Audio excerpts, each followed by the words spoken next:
That's a good conversation. Because there's another part to that too, and just like what we always talk about when it comes to perception. Um, and that video that came out about the chick and like what and that chick on that podcast, whatever, about the guys that do 9 to 5. Oh yeah. Jesus Christ. Hold Yeah. on, before y'all get into that, because that's about to get good. Please don't forget that, because I do it every time. Please don't forget that, G. Yeah. Perception. It's the Meet the Break podcast. I'm Monty Draper. I'm LG. Hello. Lex, I'm still struggling. Lex is here, and it's our 100th episode. Make some motherfucking noise. Hey. But I did it like it was hella people in the room. Happy 100th, fellas. We here. Yes. How's everybody's energy? After this coffee, I'm going to be legit. Yeah. I'm already feeling great. I told you last episode. Job back, mic. I get headphones next episode. I'm getting raises, baby. Building. Raises. Racist. It's crazy. Building. Man, we got a lot to get to. We were talking about perspective and a really good point. I'll leave that lead in on the front so we could talk about that in more depth. But first of all, Elle came up with a kick-ass idea to sort of celebrate our listeners, and it was brilliant because, at least to me, it was brilliant and stood out because so often we can get so far removed from what sort of determines success in a content-based space, and that is to have people to fucking care about anything you say and do. And so came up with the idea to extend it out to our listeners and sort of get their feedback and their input and their thoughts about us making it to the 100th. And on top of some of the people that we like don't get me wrong, like expectations, all that shit. But there was a certain group of people that I expected to chime in and say something and have some thoughts, and they all exceeded. Killed it. They killed it. But then there were people that I didn't know that really blew me away. Mitzi, who was Mitzi? She's a friend of mine. She's in like the political sector, but she does a really good job of doing a lot of the stuff in our local area, whatever. So she's our insider looker and knower of things. So. But see that I think that's why her feedback jumped out the most to me, like hit me because I didn't have any, I had no context at all, and I was like, yo, this is crazy, you know. And my mom, your mom wrote us a really dope note on IG. I feel like we should read Auntie's too, because that was just powerful. And then because everybody's coming from a different sort of perspective and context on you and I's relationship and my affinity for shit like this and for us to be here. And then there are the people that have been calling all morning that I had no idea cared. Freak just called us right before we started the show. Yes, sir. And I knew I had an idea that he listened, but I didn't know for real that Freak was listening. So shout out to Kariga, Shay, Lige, JoJo, Mitzi, Martina, Kendall, and Kayla. Their video was awesome. Dill said that was like take 9 or whatever, so that was really dope. Morgan's been texting all week. Travis hit us this morning. Coffee Bullshit podcast show, one of my favorite shows to listen to. I'm missing somebody. Dylan Neeks was awesome. Damn, I said Reed. Yeah, we're here, man. Any thoughts for you, G, as we are jumping over that into a new threshold of 100 episodes? Yeah, man. It's a big milestone. Definitely want to. It's a big appreciation for everyone that has been along for the ride, has been there for some of more wilder moments, and then some more introspective and reflective moments as well. So you kind of just been through the entire kind of massaging through a lot of the thoughts that we have. And it's just an appreciation. I think it's a running inside thing with everyone. Yeah. So as another person adds on to the crew, then you get more pieces of us, and we get more pieces of y'all as well. So it's just a part of bringing our community together, bringing everyone together as much as possible. It was a really cool one from I can't remember who it was, but I was talking about our pod was able to get them through a certain period of time when things were going on, but our consistency of having that JoJo. hit on JoJo, appreciate you. On Monday that came back around, and it just helped out through that time. So that's really that's not always what we set out for, but it's like a cool thing to know that that's a part of what we're doing. So that's all that stuff is really dope. Yeah. Because we have a good time, man. We have a good time. We would do this anyway. Facts. So the fact that we're able to record it and put it out to everyone, and people grasp onto it and acknowledge it is super dope to see it kind of grow from there. Man, Lex, I know the us figuring out the groove for the video and what have you has kind of left you in a space, and I think I talked about it initially in giving the listeners context on who Lex is in reference to the show, his creative genius, but as a friend, a brother that I consider a brother and family, especially considering the time period of my life when we met each other. I was going through a significant transition and fully committing myself to art. I had just moved back home and was sort of figuring out that flow, that dynamic between family, not having a traditional 9 to 5 and sort of hustling. Not because it wasn't. Everybody's struggling, but it was like a hustle, redirecting and refocusing, repurposing the hustle to figure out how to sustain having my life be centered around art and creativity. And Lex was one of the first people when I moved back here that I was able to bond on that specifically with, and having these outlandish sort of elaborate ass ideas, and Lex be like, let's just do it. And one of the first projects we worked on together was a video called Global. The first project I recorded when I moved back home.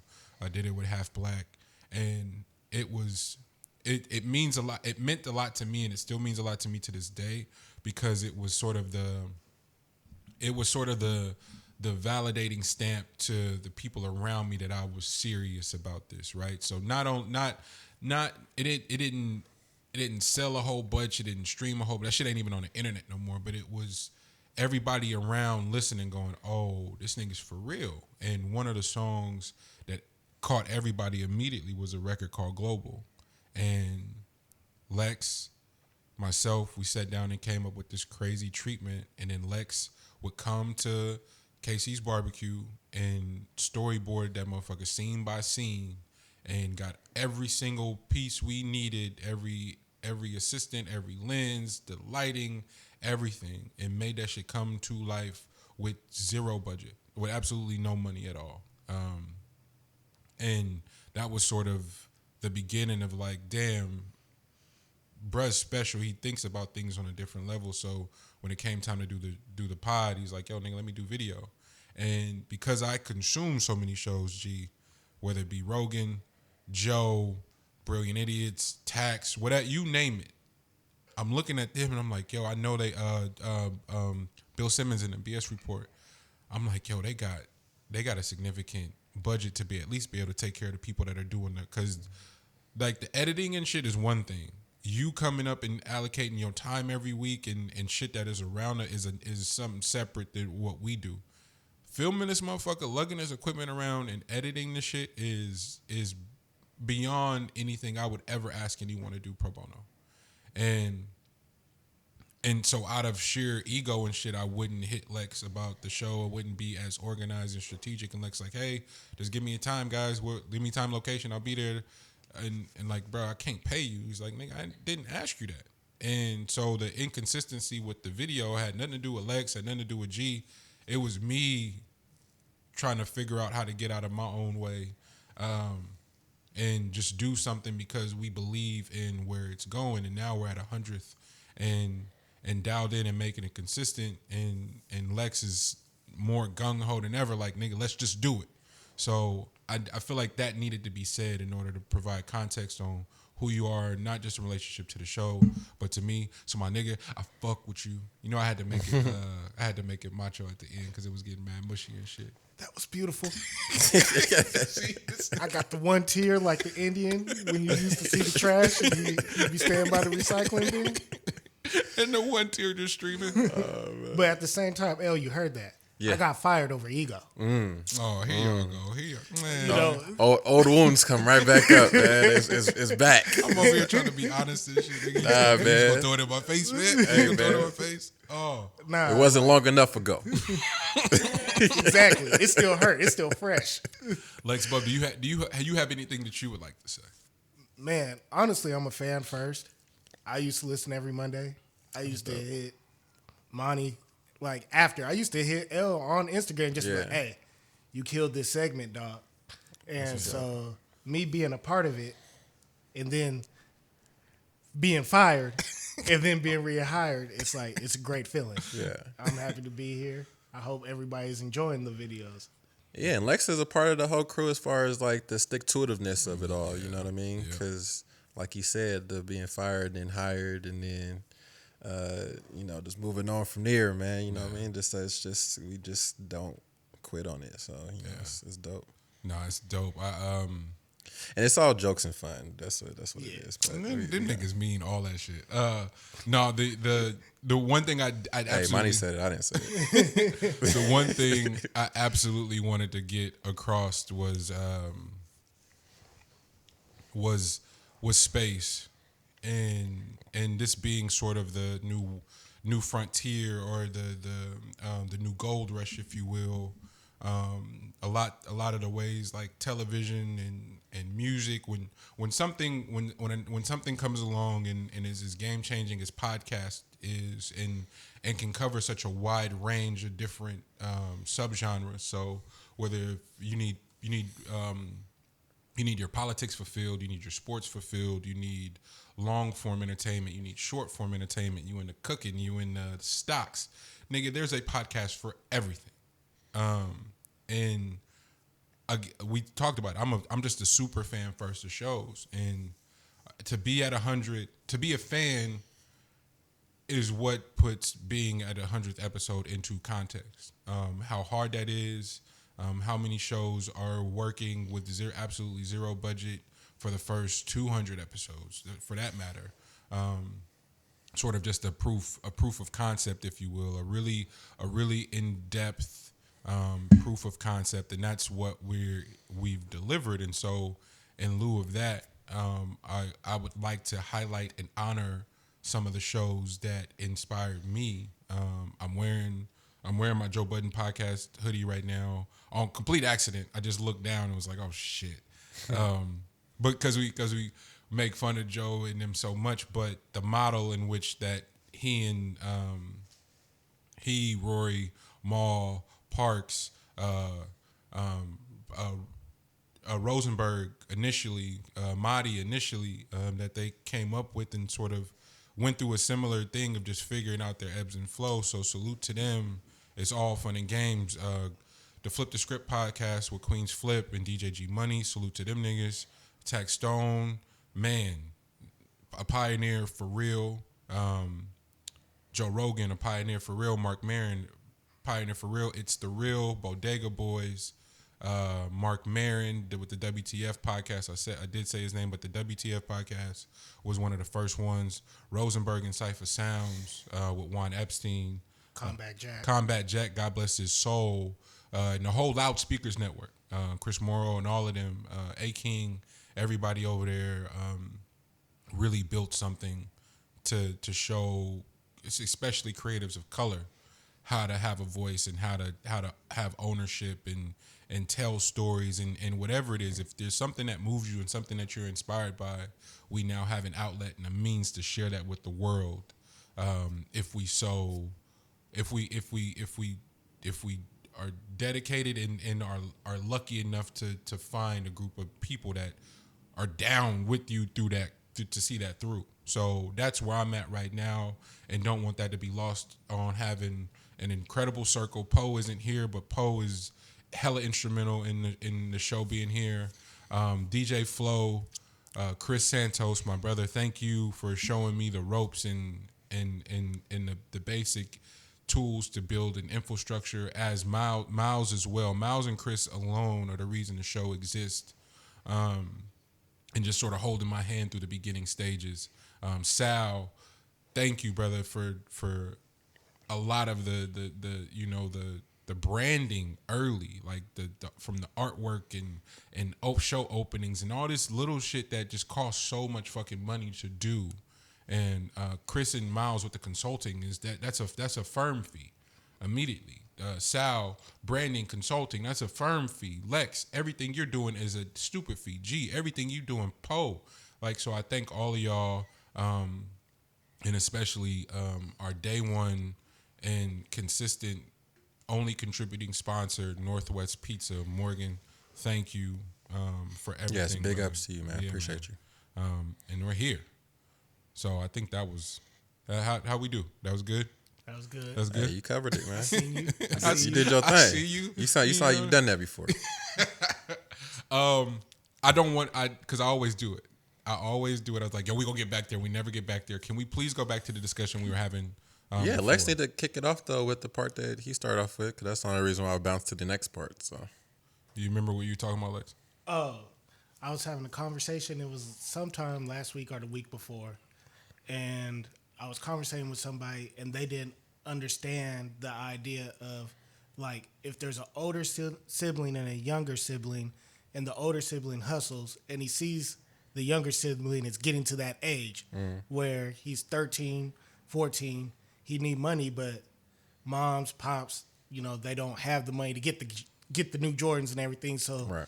the older sibling comes in and is like, this is the way I make money, and it's probably going to be, due to our circumstances, this is probably going to be the way you're going to start to make money, and basically give them the tools to hustle and show them how to do it. Right. And do it correctly, and hopefully, like, this will be your best journey for you not to go to jail or to get killed. Like, this, like, basically show them the ropes to maneuver in the concrete jungle. Yeah, and then what was the beef?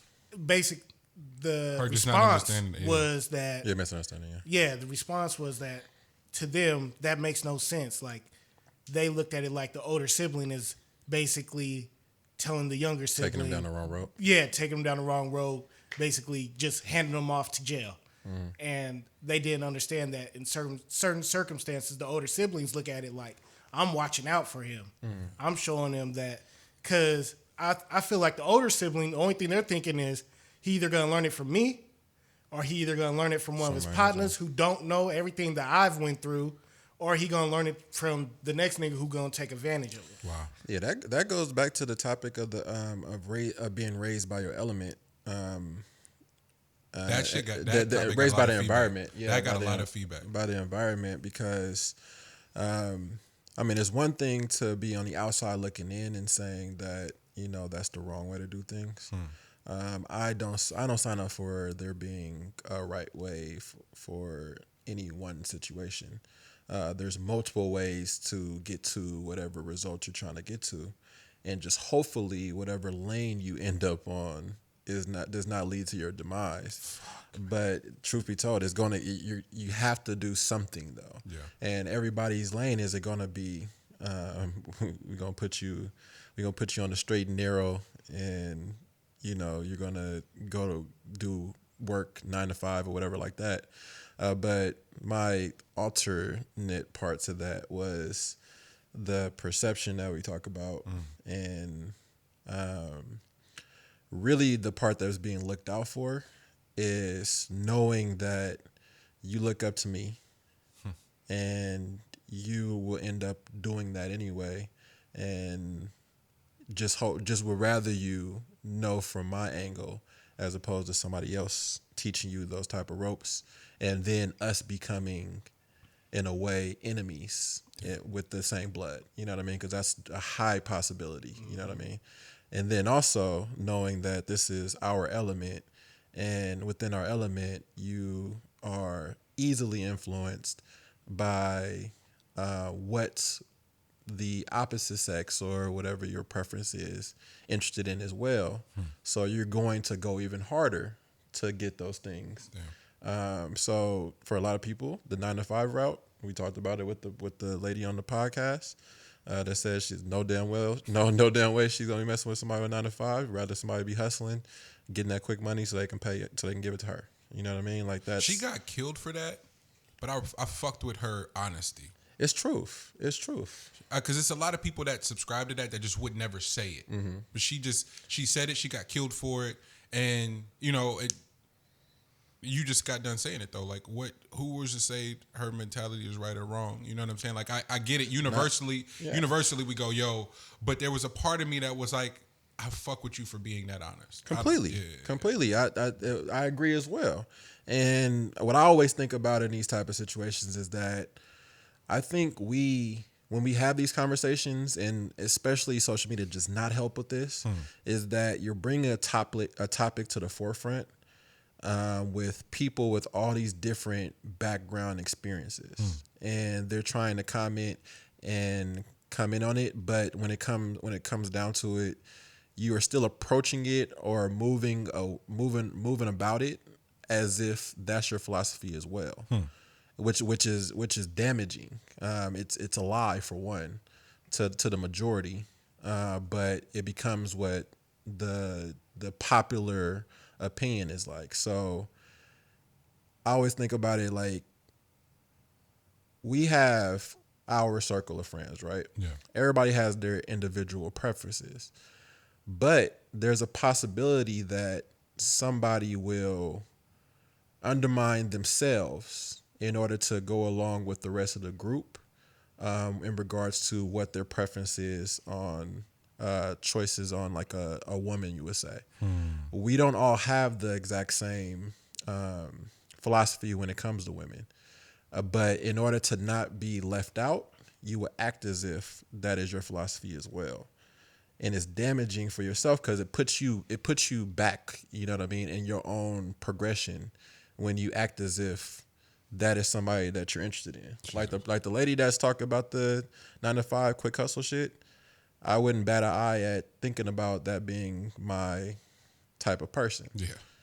But the common landscape would be like has done things outside of what their own philosophy is in order to get the acknowledgement of somebody with that mentality. It doesn't have to be her. Damn, G. It's going to be somebody with somebody that they're interested in, that they look at and they visually like, that has her mentality, that will do things outside of their own philosophy in order to gain her acknowledgement. And that shit is ass backwards to me. You're diabolical. Super, bro. Because no. I'm only pointing that out because deep down, somewhere inside of me, like I felt exactly like that and had no way of putting that thought together. No way of putting that thought together. Where her perspective is not a reflection, doesn't have to be a reflection of you unless you make it. To do with you, bro. But everybody, because I was gonna come in here and talk about that. Actually, I didn't put it on my damn list, but damn, man. But I'm fucked up right now. It's possible that you can outgrow like your friends or whatever. We know that part, right? But we can have friends where we continue to be around each other, and kind of mold ourselves kind of close to the same molding a little bit. But you learn something different. They learn something different. And it throws off the balance. You're not able to bring that back together much, but you still stick around. And it holds both of your progressions back. Jesus. Because neither one of you it's both of your blind sides to see the other one, but y'all so close together that you don't voice it to each other. You know what I mean? So now you guys are both stuck not doing what your purpose is, due to the fact that I don't understand that, so nigga don't do that shit. Or nigga, I don't understand that, so this isn't how you say it. It's how you're coming across. Without like, and you love you care about that person so much because they're like, day one, day twos, day whatever day might possibly be, but it's thrown off of the simple fact that y'all are friends and y'all not having a conversation that nigga I've grown to something else. An unfiltered conversation. An unfiltered conversation. What is it about the people we're closest to and our inability to have an unfiltered dialogue? The part that's always really confused me in relationships, specifically with like the opposite sex, or my niggas for that matter. And by the opposite sex, I mean somebody that I'm dating. I don't mean that as a general statement. Right. Because what's ironic as fuck, the women who I've had an intimate relationship with without the title, I'm able to talk to unfiltered to, and the best of friends. We have an understanding of one another's intent to a degree that is beyond me. And with my niggas and fuck, this is fucking me up. So with you, with Poe, with Freak, all of our dads, family and all, them niggas were best friends at one point. Like, my mom was telling me shit about, or your dad was telling me shit about him and my dad. And I was like, wait, y'all was rocking like that? Like, I had no idea. I thought it was just like some brother-in-law shit. Like, nah, that was my man. Like, me and your pops and did some shit together. I'm like, whoa. And then Poe was hipping me to the fact that when your dad left for the service, him and my dad, his dad and my dad got hella cool. And then everybody knows how Freak and my dad get down. But then there's a relationship between your dad and Freak dad that I had no idea about. Right. And now I'm fast forwarding to us being in our 30s and how distant our dads are. But every time I'm with my dad and your dad call me like, man, tell my nigga I miss him, man. And my dad would be like, man, tell your uncle, man, that's my nigga, man. He like they'll close their eyes and reminisce about some shit that they'll never speak on. And when you Poe and I had our little falling out, the only thing I kept thinking about was how close we all are and how the distance was existing beyond something that was being filtered. Right. And I've seen y'all in some of the most tense situations. And again, this goes back to love language. And for whatever reason, my love language is niggas that when it get tense, nigga get sick. And I'm like, oh, I fuck with that. Yeah. So that means because I know you guys' intentions are never to hurt me, fuck me over, or whatever. Like, we done been through some shit together. So that, like, check that off. I know where your intentions are. Completely. I know niggas hands work. All right, bet. So if we need to fight it out, niggas can fight it out and be over it. Bet. Completely. Like, all of that can happen. So why am I not having an unfiltered conversation with niggas that I claim to fuck with for real? Completely. And that didn't have nothing to do with nobody else but me.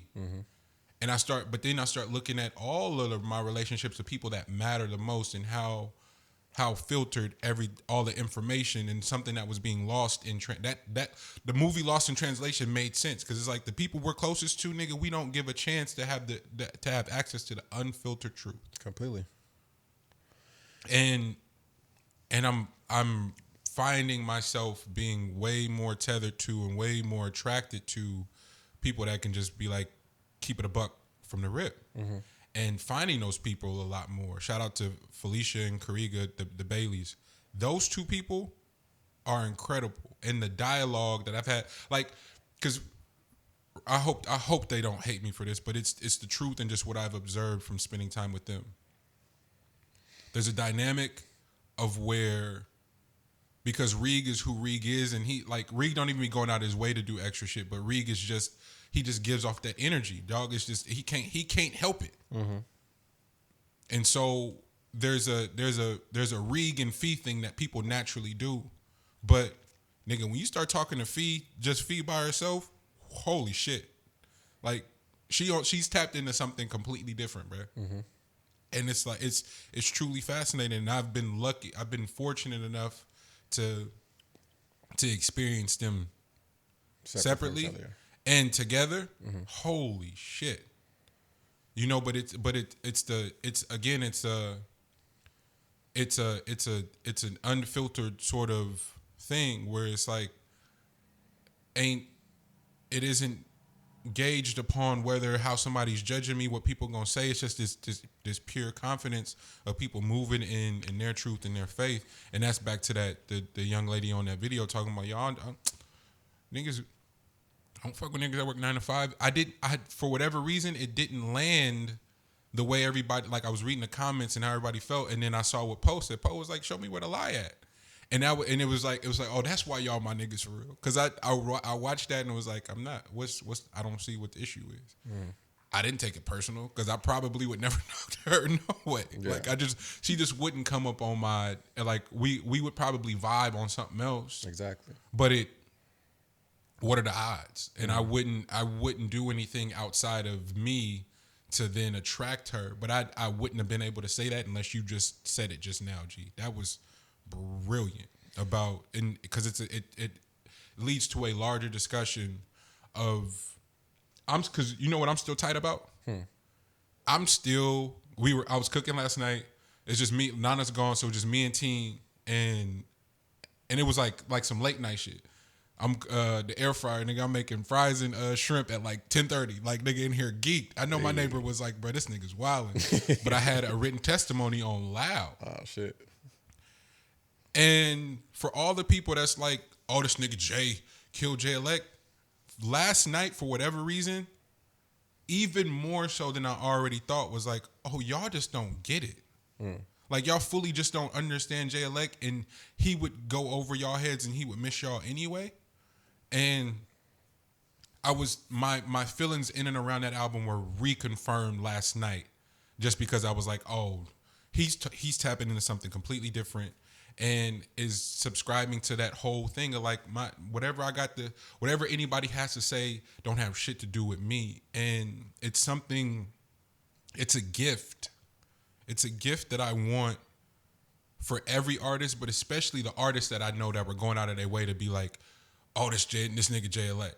I want that feeling for artists to be able to create and not be attached to critics' comments in a negative light or even in a positive light for that matter. Because none of this shit really has nothing to do with you. Both, for sure. You know? That goes across the board, though. That goes across, like, that's for creatives. That's for you just in your daily life. You know what I mean? Because what folks is out here doing is that they're too worried about what everybody thinks about what's going on in their lives. Man. And then even worse, you're too worried about what's going on in everybody else's lives. So at what point are you putting attention into what's going on in your own life? You know what I mean? Like that type of shit it doesn't click correctly for yourself to be able to live in the type of bliss that you act as if it is your ultimate goal. You'll never reach that motherfucker, bro. Like you'll never reach it at that rate. Yeah. Where you're not giving enough attention to yourself, without anyone having to what is it, justify or even put a stamp of approval on it. Like, my nigga, how the fuck are you gonna put a stamp of approval on my life? and how dare I even wait for you to put a stamp of approval on my life, bro? Like, with hella vigor though. I'm confused. You know what I mean? But that's a great topic, Les, because it's real, man. I'm dealing with it right now. I've been dealing with it, but I'm definitely dealing with it right now, where I look at my family as two separate entities. I have my dad's side and I have my mom's side, and I've never actually voiced this part, but we have a podcast, so fuck it. Has it always been like that? Huh? Have you always viewed it like that, or is this recent? I have no choice but to, just because the two sides are so polar opposites. You know what I mean? So like I have to visualize it that way. But I'm saying, have you always visualized it that way, or are you just I started getting privy to it when I was younger, just because our relationship when we was younger was that I would just like come in over on a weekend every once in a while. You know what I mean? So like I naturally had it where I was mostly on my mom's side of the things. You know what I mean? I come into my dad's side. What's crazy is that's absolutely true, and I never. It always felt like you were around. But when you were with Big Mama, you were directly around the corner from Grandma Ella's house. So it was like, oh, Ella, right around the corner. So it was like, if we were at our grandmother's house, we were there. But if we were at our dad, or your mom's mom and my dad's mom, nigga, we was like 5 feet away. Wasn't far away from each other whatsoever. Your mom and my dad's middle sister were partners. Yeah. So it's like, it's this weird sort of like, I don't know, man. Go ahead, my bad. It is, man. It's super weird, but like, I have two different sides, and like it's only two different sides, like personality wise. Yeah. So like my dad's side of things are like so close knit. They'll bring in somebody off the street and be like auntie or uncle, your uncle. Bro. Like it'll be somebody like your cousin or something like that, bro. Like they're just so like they bring so many people in, you know what I mean? And like it's just love constantly, you know what I mean? So they just know a lot of fucking people. Yeah. And then my mom's side is so closed off. It's more of like we all we got type. Not even that. It's more of like it's a very judgy area. You know what I mean? Like I hate to put it that way, but it's like a side where you have to kind of prove yourself every single day in order for like love to be a thing. You know what I mean? So like I have those two sides, but I spend so much time on that side. So like I have like naturally me inside, I have to look at folks and I have to understand folks first. And I have to get a grasp on like what your intentions are first and foremost. Wow. You know what I mean? Before like anything. You know that about yourself. I know that about myself. It was something I was struggling with for so long because I just thought it was all fluid. You know what I mean? Just being ignorant to this whole fact, fluid. I can be the glue, bring everybody together. Look at how everybody comes together for these games and blah, blah, blah. You know, completely stupid. None of these things even like this. It's no real truth to it. Wow.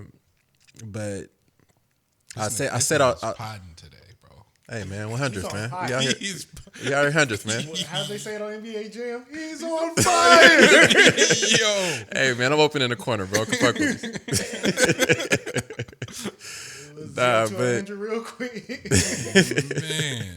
Nah, but I say all that to say, like, basically, when going back to the original part of this conversation, we don't have any right way of going about things, but we're all acting as if there's only one way to do things, and we're all looking at that one way, and we're all so fucking unhappy at the fact that we can't obtain that one way because it's not according to our interior makeup. Yeah.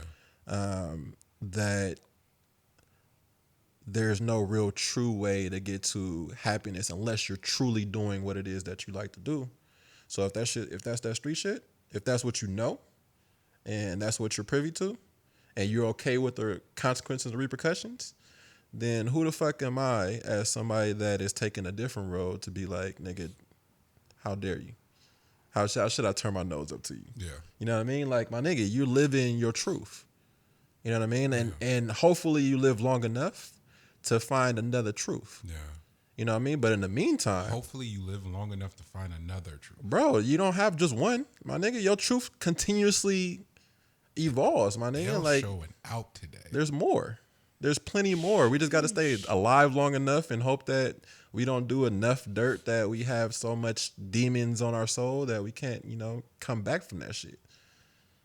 But yeah, my bad. I kind of went down the whole road on that one. But yeah, I think that's what I was getting to, that JLX point. So I'm listening to the written testimony last night cooking, and one of Hove's bars that stood out to me initially hit me in the face last night. Yeah. That guilt trip ain't gonna work. Don't put your luggage on we. You ain't keeping that same. You didn't keep that same energy for the DuPonts and Carnegies. We was in your cotton fields. Now we sitting on bees. That's on me. Like that the shit that people celebrate. The shit that gets enshrined and gets a Carnegie Hall and all these different things that get named after people that are built on like crime. Like a lot of their fortune and their family fortune is built on some sort of crime. That's something that's identified and known as a crime, and we collectively celebrate it as a country. Bro. And now people like your Freeway Ricky Ross, if somebody don't build a statue of that nigga, like I get it. They're like, oh crack, he's like that nigga figured out some shit. I know that's controversial because it's like it killed our people. I'm not touching on that part. I'm not touching upon that part, and you probably can't compartmentalize it the way I'm trying to, but it's the same sort of regard when you talk about some of the Rockefellers and people like that we know we collectively know, and we are enter in discussion about these people's legacies that is built on the displacement, the murder, the torture, the rape, there's plenty of blood on these hands. Plenty of blood on the hands and the money, and they're enshrined and talked about and is so far removed, and we discussed their legacy. We talked about that one of those times when I was talking about the what Jay-Z means and how he could transition the way that he did. Besides the fact of looking at, all business as what you've been doing as far as in the drug game. Yeah. But also the connections that you make, the higher you go up, y'all connect as if y'all have been distant brothers for the longest because of there's no difference between the type of shit you had to do on the streets from what the fuck they're doing in this white collar shit. Yeah. You know what I mean? Like none of that shit is different from each other. It's all under the table, dirty shit, bro. Like it's all muddy. You know what I mean? All of that shit it has a combination of that. And there's a lot of people that are casualties of that war. But as long as you just have to as long as you're on the same side of that, like you're gonna have business partners for life. And that's what Jay-Z has. Like Jay-Z is so connected off of a lot of people that have the exact same mindset. And when he walks into a room, it don't matter what he look like, what he's known for, blah, blah, blah. When he walks in that room and he starts talking, they are speaking the exact same language. And that shit's impressive. It's a different sort of gear and a different sort of space to occupy. And again, people's truths and perspectives don't have shit to do with me. So I get people's disdain for capitalism as a whole, and then how they group Hove into that and don't fuck with them. I get it completely. However, I go, are we not looking at the landscape of what continues to take place in this particular country? The war that exists on a particular group of people still, and the resources we'll need to obtain to even have a fighting chance in this war. That's how we get here. Our cousin Shay, I love you, Shay. She called, talked to Shay. I talked to Shay for that's my girl. Like, that's my girl for real. She knows it, but I called her. I was just missing. I think I was supposed to go to DC for a couple of days or so just to go clear my head, reset. Because it's a different reset when you out in Virginia. Not even DC. They live in Virginia. So I do too. It's that the air hit a little different. It's far enough from the city to where you can like be off the grid, but then you can just drive in the city and get into some shit. So it's a really good sort of duality when you out there. But we talked for about an hour yesterday morning. Or was it day before, Friday morning, and just catching up, shooting the shit, and we somehow stumbled into the conversation of faith and religion and all this shit, and I was explaining to her sort of. She asked, she was like, "Yo," she's like, "I know a written testimony mean a little something different to you, so talk to me because you've been on that. You've been on that. God is, or black people are the chosen people for sure. Like, what does that mean to you?" And I was like, "Yo, on the pure, remove everything you want to talk about and debate with your parents and grandparents and all that shit about their affinity and their tether and why they're tethered to religion. Black people gotta be the chosen people for one simple fact alone. We're still here. We're still in this motherfucker with everything that's thrown at us. With everything that's thrown at us. Anyone that hasn't gone to the Smithsonian of African American history in DC, please go and get because it happened to me. the way that shit is set up, and you get to the third floor, and it's all centered around westernized religion and what it's meant to the spirit of Black American people. If it don't change you, I don't know what will. And I say that because it helped me stop doing that little silly entitled shit that comes with our generation, where we've had so much access and such a platform to experience shit that it makes it easier to look down on our parents who worked for 30 years and had a 401k and made sure we had health care and all that shit, bruh. You little entitled fucks. Healthcare is stop it. important, boy. Because it's not the play. It's so not the play. And I was telling her that for a specific reason of just how we can relate and build with our parents and enter into the next evolution of our relationships with them, and have these healthy conversations in and around religion. And this goes back to Fee and Reeg. They were telling me that they found their therapist through the church. And I was like, bro, that's what I'm talking about. That's evolution. The fact that the church in therapy is the healthy progression. Cause that's a layup. That should have been happening for years, where there's so many people that need to uncover so much shit, but the church was sort of giving a salute or a green light to disown or dismiss the concept of therapy. So there was always this sort of partition between entering into faith and then doing the work, right? But now, if those two things are together, guess who becomes really unstoppable? And you hear it in the Big Sean record. You hear it in a Dot record. Not to say that we know for sure that them niggas is going to therapy, but it sounds like it. Shit. It sounds like Cole be in therapy, nigga. Like Shit, Jay. It sounds like Hove be in therapy. Somebody talking to somebody to go do the work on themselves and take ownership for what is the faith without work. And gee, how the fuck did we get here? Shit. It's the 100. We Nah, do whatever because we it's the want. 100, bro. We going on one, bro. That shit's seriously though. Oh man. But there's something to entering into a space where you're not personally you're not personalizing other people's perspectives, approach, opinions, thoughts, ideas, and their focuses. Man. As a mean to protect and fulfill your own truth. That's it. Completely. Going back to just one more thing on going back to stuff though, when dealing with the reason why it's so hard and why to speak unfiltered to those you love or those who are closest to you, I think is that one last part of fear of losing. Talk. You know what I mean? Like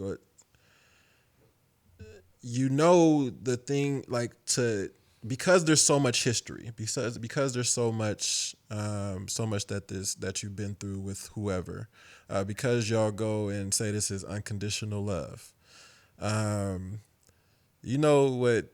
They may love you forever, but it's that's gonna hurt, and you have to knowingly and willingly be able to hurt someone that you love that much.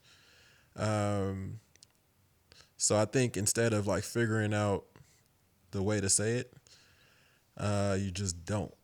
And we got to get better about that, man, because we got to get out here and have these. Say that, G, because I gotta work on that. No, I do too, bro. Like real life, man. I still got people that I need to have certain type of conversations with. Yeah, you know what I mean. But I think that will come. I hope. But in the meantime, the train doesn't stop. I would say we keep on moving, and have those conversations as we go.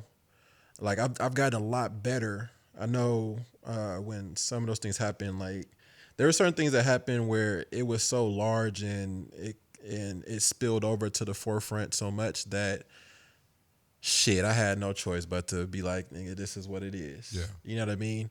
But there was not a more freeing moment for myself than when shit spilled over like that. And I had to have those type of conversations with folks because I can tell. It's liberating as fuck. Yeah. Bro, I can tell just in that moment though, that the look that I got back was like, fuck. I see you differently. You know what I mean? Like I actually see you in the space you're in now. It helps me accept how you've been moving. You know what I mean? Like all that stuff, it's acceptance now. So when I talk or whatever, it's heard differently. Yeah. You know what I mean? Like at some point you could hear me and be like, he just shooting shit, or there's no way that all the shit that comes out of his mouth is what he really thinks. My nigga, I would have to be doing a lot of lying, bro. Like, I would have to be doing a lot of lying to myself to not actually believe the words that are coming out of my mouth. Bro, I don't talk enough to not believe the words that are coming out of my mouth, bro. I don't talk enough to waste it on lying to you. My nigga, I ain't got the time, bro. Yeah. Like, I'm not just out here just throwing out words, bro. Like, when I talk, my nigga, I mean every last word that I say. Now we getting into a different space, though, G. And the only thing I would say in defense of people on the receiving end of an exchange or an encounter with you, for sure, is that's rare. That's just rare because it's a lot of niggas out here capping. That just be talking just to hear they self talk. Got it. And I don't know if I fully understood the ramifications of that until having this very specific, elaborate dream around collaboration musically in the Bay. Perfect example is my relationship with Kate. Okay. Kate is one of the most brilliant Kate's dope. people for sure, but musically, because of what she's a fan of, she's this morphed ass version of all these dope ass people from hella different genres. Because she's a fan and she's tapped into hella different stuff, right? And so Kate helped me unlock a whole bunch of different shit musically. And I'm like, damn, do I just need to expand who I'm working with? Is this a reflection of me that I'm having this experience with this woman who ain't from here, this white woman that's not from here? It's like, okay. And then what the feminine energy allows me personally to tap into on any level, but especially when I'm creating, it's just a really fun bag to be in. And so I'm like, damn, how do you have more feminine energy in and around the studio? So I was like, man, let me hit whenever I meet a woman, let me extend the invite to the studio. Game goofy as fuck. Whenever I meet like somebody, like if we're on the bill with a woman that I think is dope, like, yo, you killed that shit, like praising them in real time, be like, yo, pull up to the studio, and looking at me like, nigga, you crazy?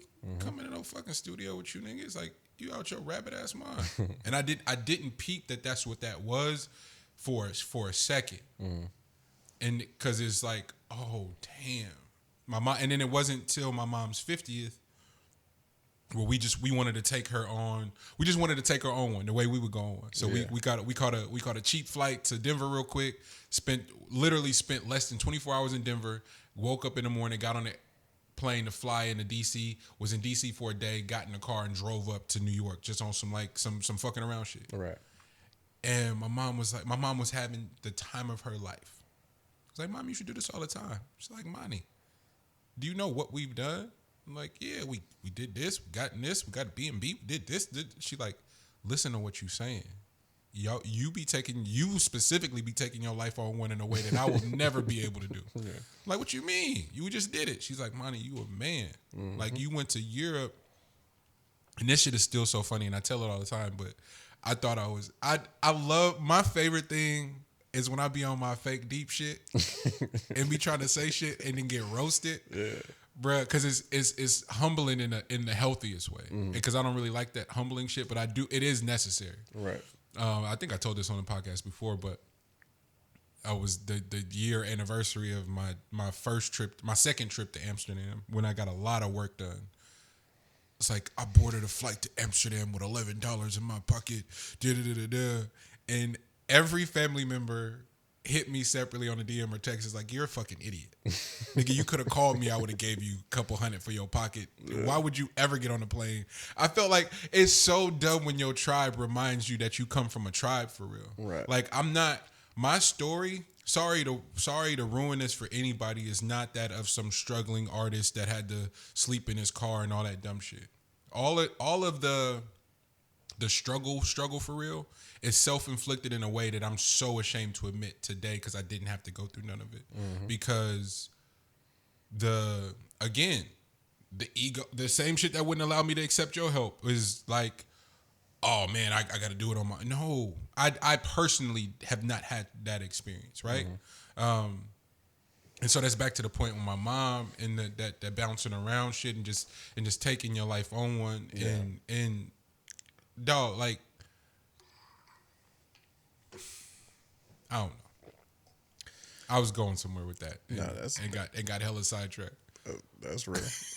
I got hella sidetracked because I was like fully wrapped into. I don't even know.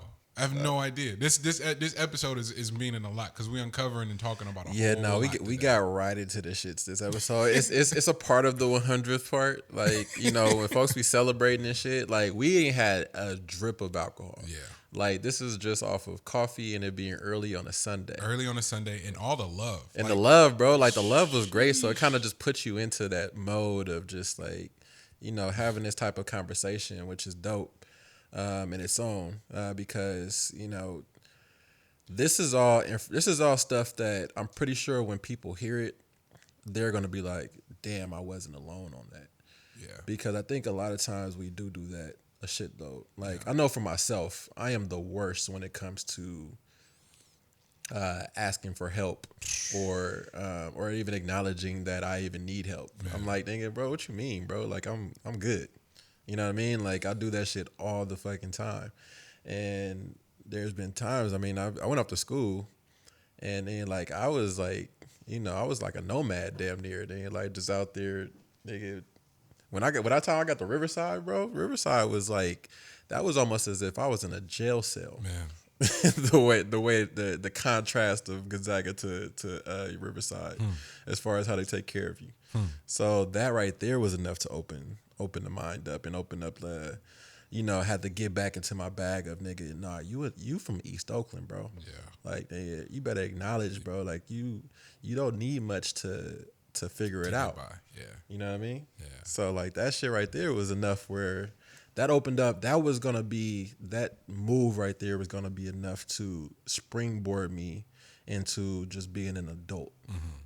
You know what I mean? And just understanding, you know, how much our parents had to go through and blah, and our family members had to go through in order to take care of all the damn kids we had. Yeah. You know what I mean? So like that, all that stuff together in totality, you know, and this pod and this 100th episode and all that is all a reflection of just like the entire clan, everybody. Hey man, we all out here just doing our own stuff, but be appreciative of it. You know what I mean? Like every single breath is an appreciation. Yeah. Going to that, how do you feel about that Will video? The Joyner Lucas? Joyner Lucas. All right, let's do it. Fuck, man. You gonna do this today? We doing it. Joyner Lucas, wherever you are, not that it matters, I owe you a supreme apology, sir. A supreme apology. Cause not ever not thinking that bro was talented. Let's not do that. Bro's supremely talented. I just be getting jealous.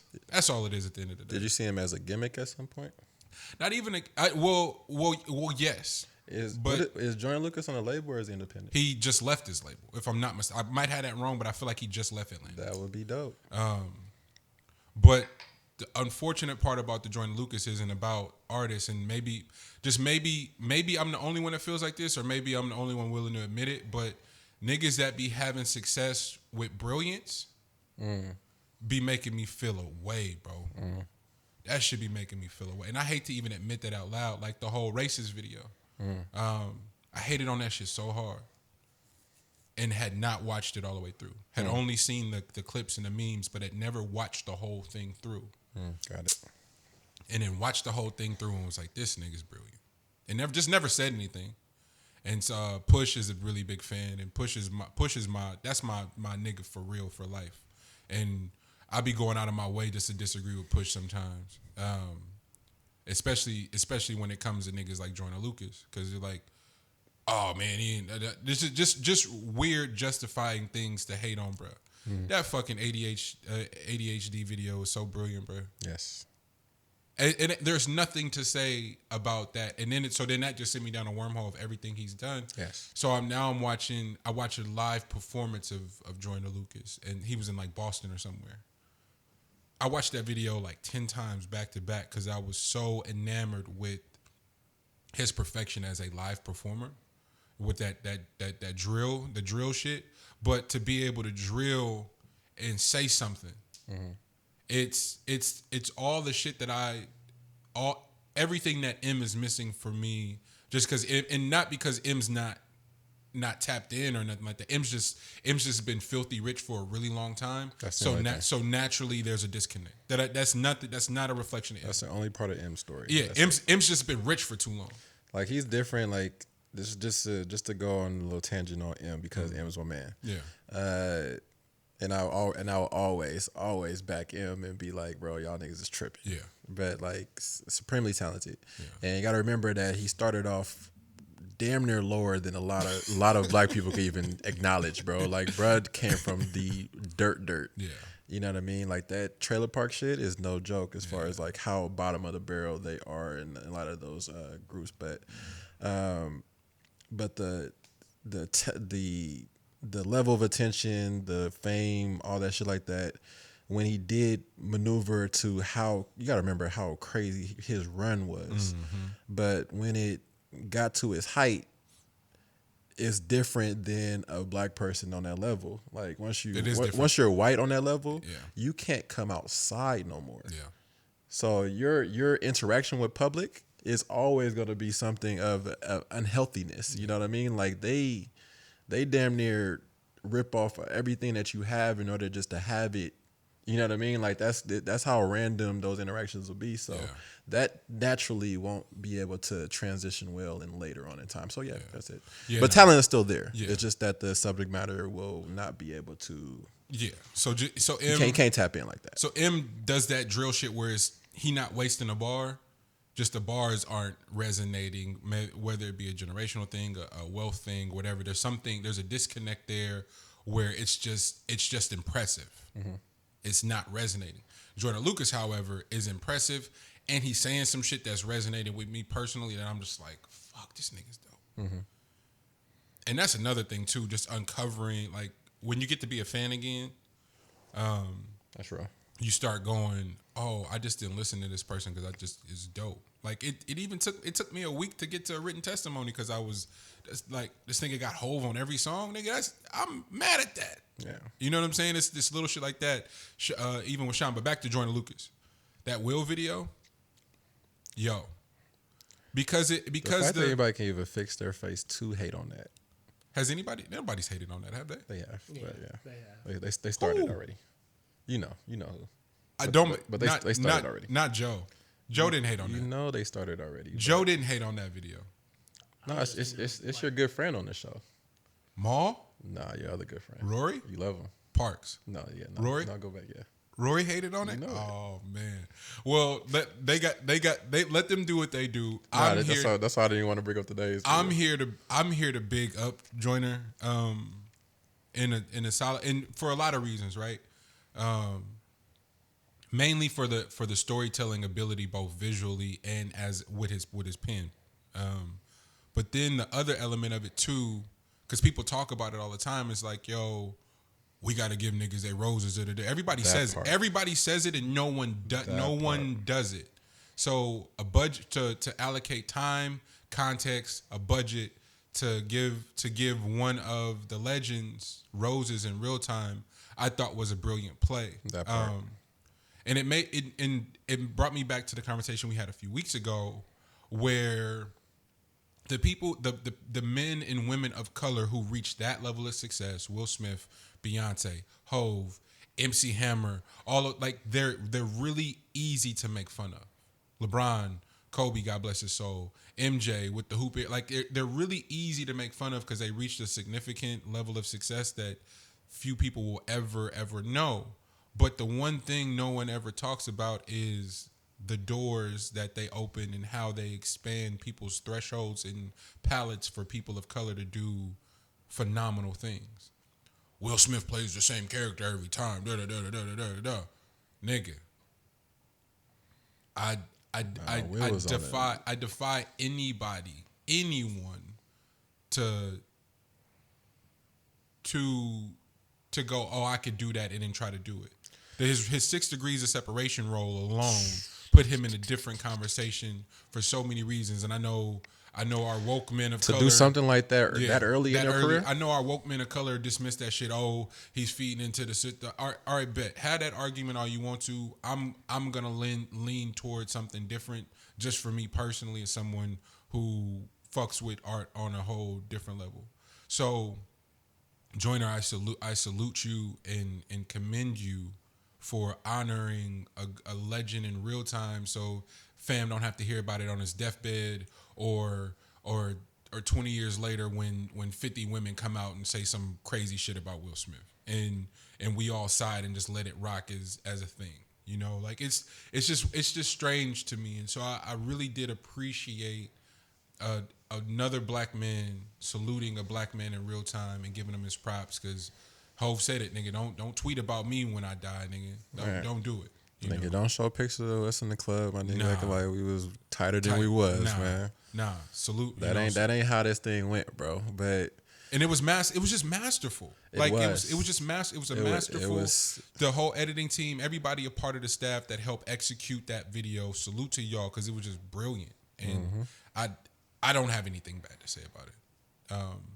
At all. That second verse is fucking, because the first verse is like, oh, this is dope, and then second verse just gets nasty in a dope way, and I was truly blown away by it. I do wish he could have mixed in 7 pounds, but that's the only thing. But other than that, man, that shit was great. I didn't know. You know what's funny? I didn't even notice that he didn't mix in 7 pounds. Yeah, because it felt like he got it when he was able to. No, get he Shark was Tale, going ham at a point. Like when he got Shark Tale in it, yeah, I was like, okay, I'm fucking with it. You know, like so I didn't even notice that he didn't get 7 pounds. And for whatever reason, the 7 pounds character and the Pursuit of Happiness character is like the same nigga for me. So once he did Pursuit of Happiness, I think I automatically assumed that 7 pounds was in there somewhere. Nah, bro, 7 pounds, and then the one when he was the con artist. Oh yeah. That shit was crazy too. But he got concussion in there. Concussion was. He got shit in there that I didn't expect. The Aladdin shit, bro. Like I didn't. Yeah. Like, come on. No. You did. I'm not even downplaying the art. Like the art was amazing. Yeah. But I was thinking about just like the Wills. Like Will. Like and it just goes. You just got that memory lane on just Will, bro. You just like, bro. Like he had one of the crazier runs of just original content or original films. For like the movies that he was making before he got into, you know, doing a part 2 of any films, you know what I mean? Or doing something that was based off of something else, you know what I mean? So, I mean, just thinking of like Hancock's and I Am Legends and stuff like that. Like these are all things that name another actor that can pull off being on the screen with just him and a dog and make people feel something about it. You know what I mean? Yeah. So it's just things like that. So I'm just glad that we're getting comfortable with giving people their flowers while they're here. And I'm pretty sure that hit close to home when Kobe was gone, because that's like the biggest figure that you could think of at a young time that was gone, and you're just like, fuck. Yeah. Like it really just threw everybody off the axis. So hopefully that's more palatable for people. You know, people are still gonna make fun of these type of things, and say that it's, you know, dick riding and blah blah blah, or even like a grab or, you know, something random. I don't know. But Jordan, all that stuff doesn't really matter. I think it's just more so the art that's important, saying that you do appreciate what somebody has done for. and to do it that fucking great, bro. Yeah. It's flawless rapping, and it sent me down a wormhole of Joyner Lucas, and bruh's phenomenally talented. Yeah. He's the counter to Russ. Like like Russ has, for as talented as I think Russ is, Joyner, minus the production and the beats, is like, I mean, maybe Joyner makes beats. That's well, I just know Russ is on record for making beats, but Joyner's probably, I don't know. Yeah, you know what I'm saying. So that's where I'm at with it. That's true. Come on, boo. You can walk from the camera. You holding up the show, dang. Yeah. We got Say special guest appearance by. Oh. What up? What up? With her? Where's the bottles? What bottles? There ain't no champagne or nothing going on? Well, hello. How you doing? Good. Welcome. And you had to walk in front of both cameras. Hey, sorry. Dang. Can we get into toxic binge watching of television? Let's do it. Is that where you want to go? Yeah, why not, man? This is something that everybody can relate to. How disgusting you want to start?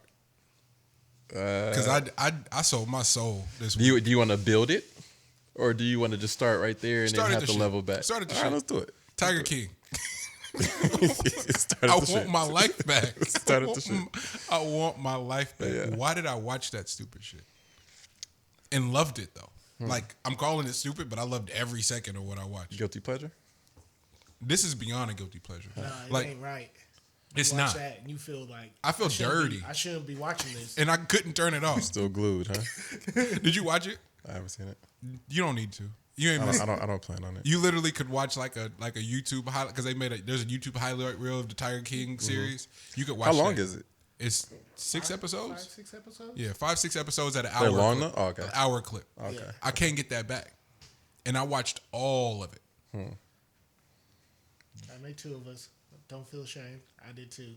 Lex, So what was the feelings? What'd you come up with? what you got? Yeah. Which side y'all going with? I heard it was like between a guy and a girl. So which one had the? Neither. I ain't fucking with neither of them. By the time you got to the end, it was a wrap for both. You not fucking with Joe Exotic? No, I ain't fucking with Joe, nobody. Joe Exotic is a sicko. Yeah. But Carol, what's her name? I think it's Carol. Yeah, Carol. She's a nut. Like, the fact that one of them is walking around, yo. At least Joe Exotic is in a cage somewhere. Carol's is free. Oh, so they're both still alive. What? How recent was this? Nigga, this Joe Exotic interview was just last year. Like, this, and that's They just got bread? I think that's what made it so fucked up. Shout out to my nigga DB. I hit DB directly after it. Was like, yo, did you watch? Because I put me and Irk put DB on to Don't Fuck with Cats. And everybody that hears that title goes, "Oh, it's a cat documentary." It's like, nah, not really. That's not. What, It's a little more than that. but you can't tell people that because you ruin the whole experience for it. So he's like, "Nigga, you're not gonna tell me nothing." Like, nah. So then the next studio session, he goes, "Bruh, why y'all ain't tell me that I was about to watch some of the craziest shit ever?" It's like you can't preface the Don't Fuck with Cats thing at all. And so I hit him about Tiger King. He was like, "I'm gonna watch it tonight." And he texted me. He's like, "Bruh, seriously." Seriously. And the thing that DB and I agreed upon is that the fact that that shit could happen in such contemporary times, there's multiple rural zoos in the U.S. Not one. Yeah. No, you're not hearing me. Did it like highlight the other ones or? Yes. Damn. There are multiple zoos, nigga, where it's one nigga Yeah. has In a their backyard plot of somewhere? land, and in his backyard got 150 tigers. Sick with it. You gotta think Texas is the state has the most roaming tigers in it. Just free roaming tigers. Because in Texas you're allowed to buy any animal you want. Bro, Texas is so sick with it, bro. Texas and Florida, bro, is two of the most sick with it locations I ever like heard about, bro. We got family in both, so it's like not a. Well, I don't mean to shit on Texas, Bro. but the shit that takes place in both Texas and Florida, bro, is like. Oh, like Florida, anything can kill you. Well, shit, Texas can too. And Houston got to stop saying that they Texas. Houston, not Texas. Houston might as well be They in like a bubble. They somewhere else. Houston, they got a force field around them. It may be Dallas, but the rest of Texas is sick. Like Houston might make sense, but the rest of it just like nigga, huh? But dog, fam had and the fucked up part is Joe Exotic ain't in Texas. He's in Oklahoma. Mm-hmm. Not just tigers. He's got lions. And Oklahoma got hella open space. So you ever been to Oklahoma? Mm-hmm. Bro, they got hella open space. Like nothing is next to each other. And he took advantage of it. Damn. He had monkeys. That is how. He had alligators, crocodiles. He had hella shit. Like, but they just talk about the tigers. Mm-hmm. But then randomly, when you're looking at the footage, you're like, wait, y'all. So y'all wasn't gonna talk about Brett having the nigga had wolves, G. Damn. It's like, man, we ain't got no chicken to feed the wolves today. And I'm like, wait a minute, wait, what? And bro, did they show how this nigga caught him?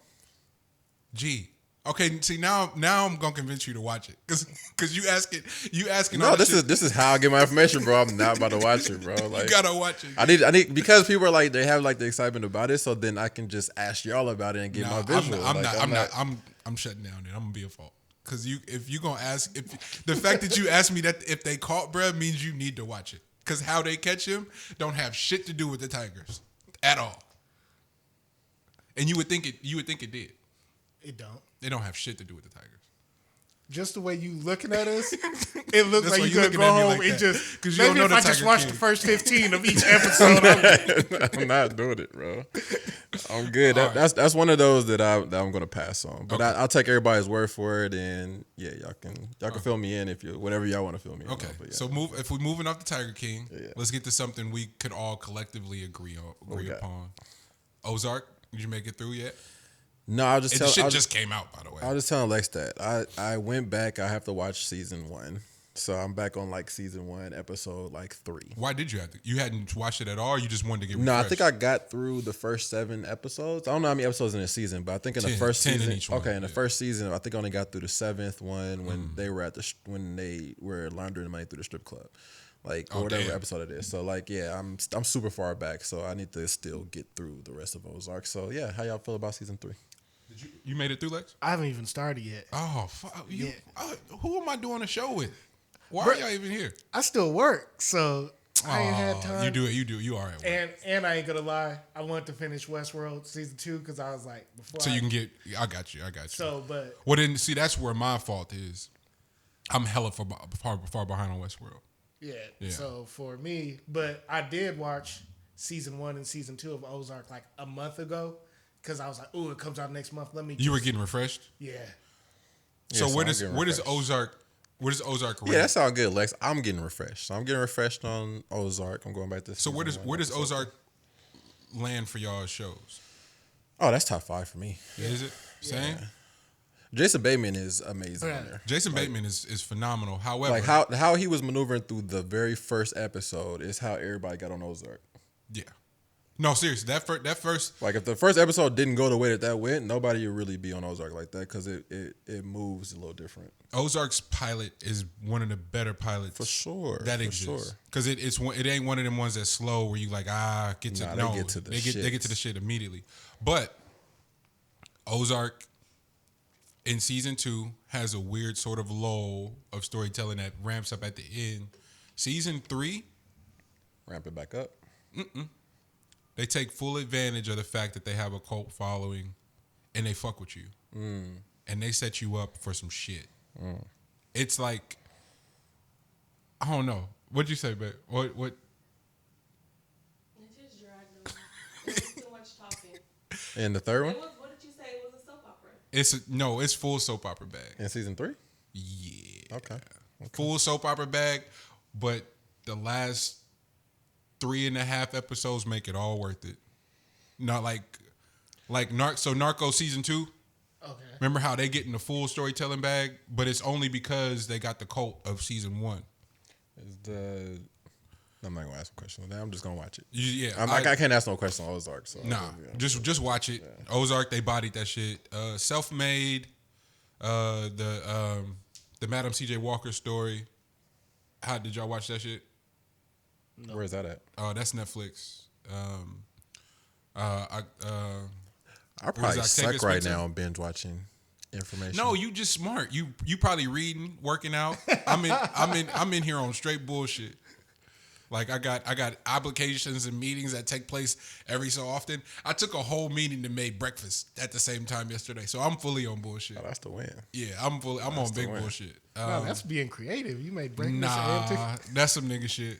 'Cause they all deaf guys were on Squadcast or Zoom, and they filmed it and put it on YouTube. And this nigga Kev was like playing with the kids and doing hella other shit while he was on the meeting. I was like, damn, I fully just did that this morning on a Zoom meeting, like a group conference call that I was supposed to be kind of listening to, but they didn't really need me. But I don't know. All right, so nobody watched Self-Made. Self-Made was dope. I didn't know the name of that one, but I heard people talking about that one. Yeah, I for the culture, maybe it's a must watch. I wasn't mad at it. Wait, these are all on Netflix? Ozark, yeah. So far, the ones we talked about so far, Ozark Netflix is running it up right yeah, now. they're killing it. What is going on around the other platforms? Like I know Disney Plus had the Magic show thing, the Pixar film go directly to there, but it's also on Amazon though. So like it's not exclusive to Disney Plus. So I don't know what they're doing. It doesn't right now. behoove them to do the exclusive for their releases like that. It doesn't, which is I'm surprised they haven't though. But I guess because they didn't get the full bag from the theaters, that they're just putting across everything for right now, and they're just having to pay like how they're doing. You see how they're doing all the early access, so it's like $20. well while the box office is suffering for the other genres, with the exception of your superhero films and your animated sort of Pixar films, it's like they got to make up for that revenue somewhere. That's what you just said. It's like, yo, if the box office is suffering, let's put it across platforms. Yeah. And I feel like that's what's happening for a lot of at least the Pixar shit. I can't speak to the other ones, but that's what I feel like is happening for those. Yeah. Now when you get into the Apple Plus is finally extending out their platform. Like Man. they got some shit up. they got some up their sleeve. bangers. Yeah, they got some shit up their sleeve. We talked. There's briefly- hella production on the Apple Plus shows too, which is dope. Like They got a bag. They got definitely a bag. They got a bag to throw to They you. definitely got a bag, but I'm just glad to see. That's what I was saying when I first got onto Apple Plus. So let's talk about when it first came out and I grabbed it, and they give you like the first year for free or whatever, and they don't have anything on there yet. They have like 4 shows to begin with, but I could already see like the bandwidth that they would have and how much they're gonna put into the production for each show is going to have it on par with anything out there. Facts. And Apple has hella money. Like they're the ones that completely can survive this entire everybody stay in the house. Like they're the one thriving in this time. Like, okay, yeah, nigga, you using my phone anyway, nigga. The banker. Nah, I still haven't seen the fucking bank. Oh, I know you said it. Oh man, I know you said it. But yeah, go ahead, Monty. I know. I I can't talk about it till you watch it, so we could save it. Everybody that I know it's getting another platform, or whatever. But if you had a means, get Apple Plus, watch The Banker. Incredible job, Nia Long, Sam Jackson. Nia Long in there? Yeah, Damn.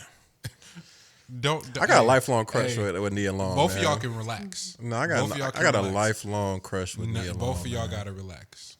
Both of y'all gotta chill. Especially because she said when J. Cole said what he said, he wasn't too young. So you got a chance. So you saying there's a chance. You always got a chance, bro. Like she said it. Y'all are sick. She said my nigga wasn't too young, bro. We same age. All right, man. Hell, So like she just ain't seen me yet. Fuck with me. I can't get over the fact Tiger King. We got. That's probably what I'm doing, bro. I might be saving myself for Nia Long. I'm still on Tiger King, Lex. That's possible. I'm still on Tiger King. Bruh, the fact the dude said, I ain't even gay. No, not one dude. How you marry 2 straight niggas and both of them go, fam, I ain't gay like that. Wait, what? Are they forcing niggas into marriage? Gee, Joe Exotic is a different nigga. Like, if anything, they need to study his brain like on some CTE shit because he just tapped in completely different. So that's how they caught him, was by marrying 2 straight dudes? No, Look, See, I told you. The fact that you asking these questions mean you fully got to I'm watch. gonna get the answer one of these days, man. I'm just keep asking every pod, bro. So y'all tell me. Joe Exotic, an American hero. Jesus Christ. Somebody drop it in the comments. They'll tell somebody will give you the whole rundown. I'm telling you, there's a YouTube highlight reel that'll fast track that whole experience for you if you just want to get the shit over with. Like if you got, instead of devoting 6 to 8 hours, whatever it is, you can just watch a 15-minute clip and get the whole series in a nutshell. You down? I might be with that. I might be with that. Just fast track this. All right, now an experience. Teen, you watch that? No. Damn. Now an experience you can't fast track. Party Mobile is out. Party Mobile. Now I dare you. I defy you to tell me. And you're gonna do it just to spite me. I can see it in your eyes. What? Say it's not better than Weekend shit. Come on now, don't play me. Don't play with me, man. That shit ain't nowhere near Weekend shit. You didn't even have to It's think dope, about it. though. Why you It's didn't dope. have to think about it though? No, it's dope. Don't disrespect parties like that. It's just different, but it's dope. I'm fucking with you. I don't need one to be better than the other. Yeah. They're different. I'm Yeah, fucking with you. they're nowhere near each other. You could tell where Party's demographic is, and you could tell that the Weekends is like kind of like an entire cloud of shit. So for the people that do have Like to Party compare Only the two, reigns on a very small climate. the people that do have to compare the two, for the sake of us doing a show, what would you say? If you had to compare the two, Yeah, because they're naturally going to be tethered to each other. completely, yeah, that makes sense. I would say that Party seems to make music in order for people to not talk bad about him. So when he makes his songs, he is making it specifically for people to be like, Party did not fall off. You know what I mean? Like, he didn't take like a chance on my end. I think he was literally, and also Party for me, I'm not a big Party fan, but Party for me always seems as if he's a lot more hurt than what he's leading on to be. Like, he really internalizes. No. Hey, I'm not gonna stand for this. My nigga out here really out here internalizing these breakups, bro. Like, you can act as much as you want to. That shit ain't fucking with you, my nigga. You not buying the tough guy hype? My nigga, bro. You brought up a situation that was like 3 years ago, and you just dropped an album. You've been sitting on this hurt for 3 years, my nigga, and you just dropped this shit now? Like that. Don't do Party like that. He just channeling for the sake of channeling. The weekend when that nigga get hurt, that nigga drop an EP, nigga, next day. So you Toxic Mike is ready, bro. You got that shit in the clip. You fuck with the immediacy of the toxicity. Bro, get that shit off, bro. Don't be stewing around in your apartment, my nigga. And Stewing around in Rihanna basement, my nigga, trying to talk about shit. Rihanna in here giving you tips on, nigga, how to get over this chick. Hey, if there's anyone to take, Which is fucked up, bro. Like, think about Rihanna trying to give you tips on getting over your shit. If there's anyone to take tips from to get over a woman, it's Rihanna. Holy shit. Bro, real life, man. Oh my god. Nah, but I fuck with it though, Party, man. I do. It was actually really good music. It was really good music, but I think the Weeknd's music is just, I don't know. I think I might be biased. Nah, I can't look at this objectively. No. I get the production value, both sonically, like the choice of sounds and everything. Like it's not even that, bro. I really believe what comes out of the Weeknd's mouth. Oh, you talking about something different? Okay. And I think that you feel like Party is a character, and you feel like Weeknd. Well, I think Party has to be a character. He writes for people. Got you. I don't think any of his shit is really like gonna be specifically him. That's a hell of an observation, because I never thought about it like that. He's internalizing and processing a bunch of things as opposed to Weeknd. So you saying Weeknd's feels a lot more personalized in the listening experience for you, huh? Mm-hmm. That's a good question though. How much of that impacts your listening experience on records? where you go, this feels like a personal time and space for this person, as opposed to a concocted sort of world that they've made in order to make this project? Is there a difference as for you as a consumer? For certain artists, yeah. It depends on like how long I've been along for like the ride of things. Got it. Because that's something you would have to know the artist pretty well to even know that that's a part of their storyline. For like I think Party just needs to drop more of his own music for us to get a good grasp of what Party is about. 'Cause I think he gets to live a very long time off of the exact same sound and music. Like he doesn't switch it up. He doesn't talk about anything different. My nigga lives the exact same life over and over and over again, but in wide gaps from each other. The Weeknd has switched up his caricature and sound and all that. It's played around with different things and has dropped more shit. So that's why I say that they're not comparable, because I'm not about to be comparing somebody that comes out every once in a while but plays it safe to somebody who comes out more frequently but switches up the vibe. It's a hell of a sound to have, though. It's definitely a great sound. It's an amazing sound. Amazing sound. But do I care if the sound comes from Party as opposed to whatever artist he gives it to? No.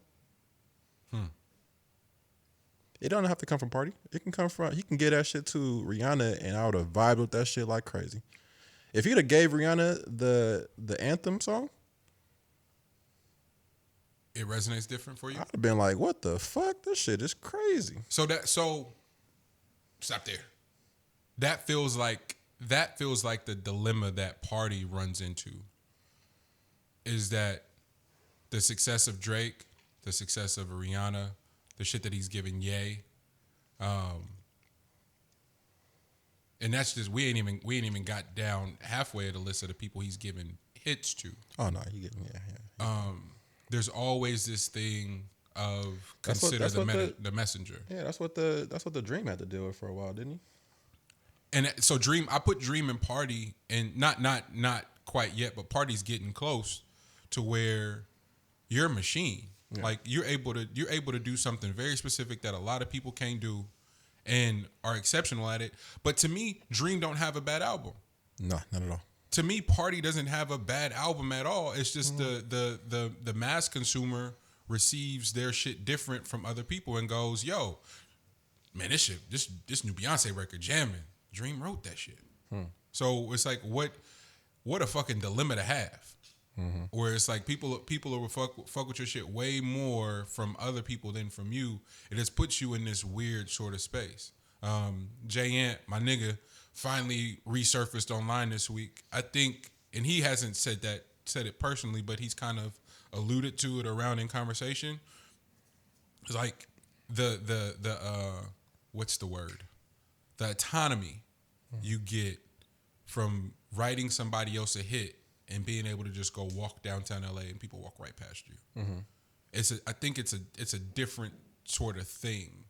Where it's like no one has any idea the brains behind said operation, and you get all the respect from your peers and the respect from the industry. Like the industry and all those people revere you. The bag is consistent, comes on time. You have to do minimal sort of song and dance for that shit. It's a unique sort of space to occupy, because Party could walk right down the heart of downtown Oakland and no one would be the wiser. But yeah, that comes down to personality though, because Party is an introvert, so that's just fine with him. Like he doesn't want to be in the forefront of anything. Yeah, I know he probably still hates that. He can't just get that off of the strength of his work alone. You know what I mean? That all that respect and all those accolades like that, and he's not recognized that way, and then people still talk as if he hasn't done anything blah blah blah on his own. Yeah. You know what I mean? I'm pretty sure that still hits you because you're an artist. You're still an artist, you know what I mean? Like he still puts out his own music, so to let you know that he still wants to be an artist.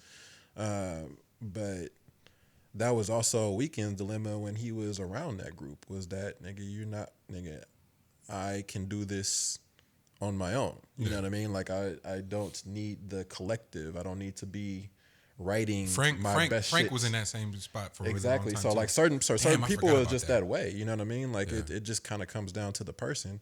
But that also is the reason why I'm like, bro, I need you to put out more stuff in order for it to be that type of conversation. So let's put Party and be like, Party Mobile was a really good project, and that cannot be talked about as if it was in the same ballpark as After Hours. Like we can't talk. We can't. Nah, you're really, right. they can't be synonymous. You know what I mean? I got you. No, that's fair. I think that's a fair sort of space to land on with that. My next question in lieu of that though is what's the affinity with needing more to determine whether someone is on the level or not, right? So I say for me, if Andre only ever does the Love Below as a quote unquote solo record, he never has to rap or sing another fucking word for him to be considered one of the best to ever do it. Mm-hmm. And I on the flip side of that, I also understand why people go, no, I need more. Mm-hmm. Same with JLA. It's like, yo, Exhibit C came out a decade ago, and we just got a solo project that has Hove on every song. I can't really do it, but there's something about making the absolute maximum use of opportunity and space to do what the fuck you need to do and deliver how exceptional you are and getting out of there. There's a talent to knowing not when to say another fucking word. There's a talent to that. Completely. And I agree. And for the people who take a little bit longer and aren't as frequent, like I don't need the fact that Dot and Cole and them, they already did the mixtape run and sort of solidified themselves. So when they go away for 2.5, almost 3 years, I appreciate it way more.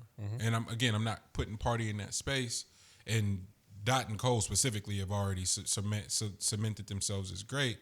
But what is our affinity as a people with relevancy and staying on our subconscious, on our collective subconscious as a culture and as a wave?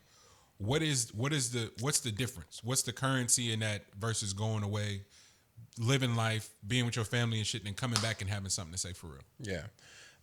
I mean, I think that's for the artist to figure out on their end, on like what level they would like to be on. You know what I mean? And what level are they okay with the public recognizing them on?